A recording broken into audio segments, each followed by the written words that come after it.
We have today launched the political dialogue between Bangladesh and the European Union. This has been the first round of political dialogue that we will celebrate every year in Dhaka and in Brussels.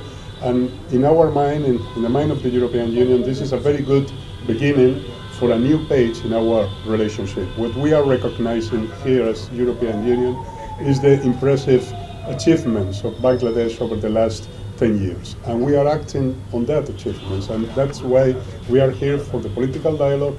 We are here trying to initiate a new stage with a new legal framework for our relationship that will allow for cooperation in many different issues. We have been talking about bilateral relations. We have been talking about bilateral relations in the field of security. He mentioned connectivity, cybersecurity, maritime security.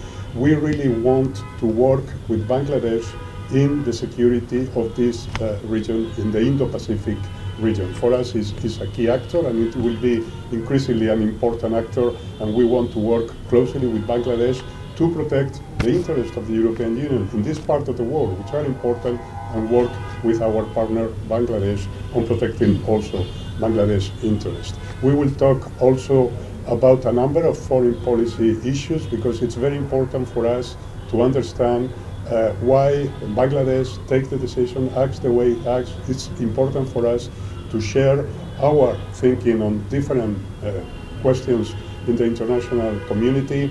We are living now in a completely different times. After 24 February, Russia invaded, aggressed Ukraine, and from that moment on we are living in a different world, and a different world in which partnership among those who believe in the principles of the UN is extremely important. Bangladesh and the European Union, we do share this conviction that the principles of international law and the Charter of the UN are the basis for our international community.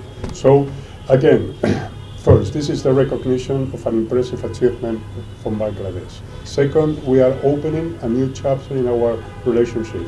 Third, I'm completely convinced that Bangladesh will continue in that way, in that way of growth and increased influence in the region, and the European Union will be the best partner possible that Bangladesh can have in that endeavor. We have now a so-called EBA agreement, which is the frame for our relationships. Why we have to change that? This is a very interesting point. We have to change that because Bangladesh has grown so quickly and so spectacularly that it's no longer a country that can be fitted in that agreement. So we have to go for a next chapter, which is the cooperation, the partnership and cooperation agreement. Which is the difference? The difference is that this new agreement provides a legal framework for cooperating in every single respect you can imagine. Climate change, connectivity, digital, security, defense, whatever, you name it. What is the basis for us? As you mentioned, the basis is human rights. So the basis is human rights, is democracy. Of course, is the basis among two, Bangladesh and the European Union, who share the same values. This for us is absolutely fundamental. We share the same values, and that's why we can build a very, very productive relationship.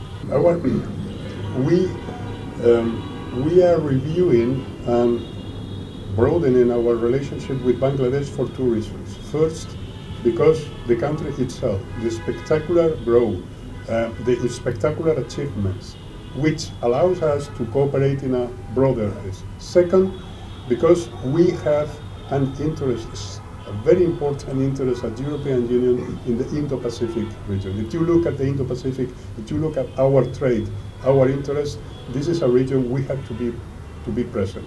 And our intention with our strategy is to increase our presence. And we want to do it hand in hand with those countries that can be our partners. And look at the map, look at where Bangladesh is, and you will discover why Bangladesh is clearly a partner that we want to go hand in hand in our presence in the Indo-Pacific.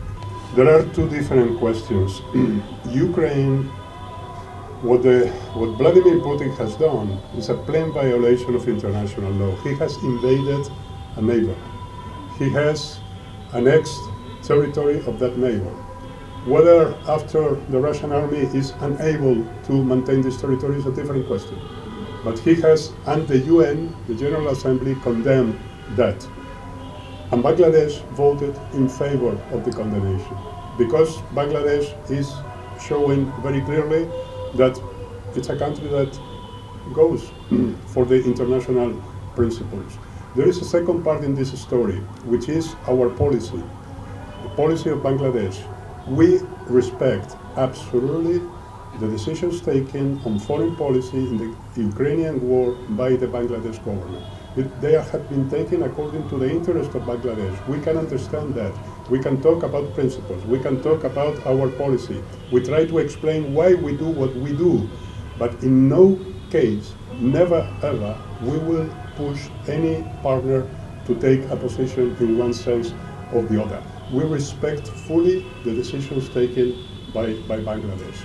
On Iran, yes, it's our idea is we will talk about that, about the nuclear agreement, the JCPOA. I will try to explain how we are in this agreement, what is the current situation. And Bangladesh is a country which is clearly distinguished by its bet on non-proliferation, so we expect support from Bangladesh on that question.